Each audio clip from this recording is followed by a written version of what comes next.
Hanggat buhay ka, may pinagagawa pa ang Diyos sa'yo. Hindi pa tapos si Lord sa'yo.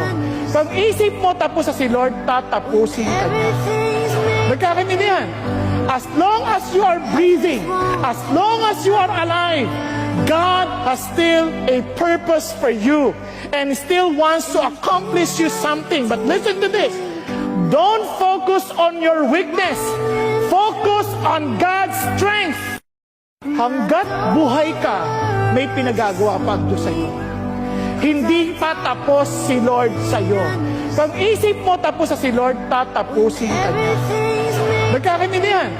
As long as you are breathing, as long as you are alive, God has still a purpose for you and still wants to accomplish you something. But listen to this. Don't focus on your weakness. Focus on God's strength.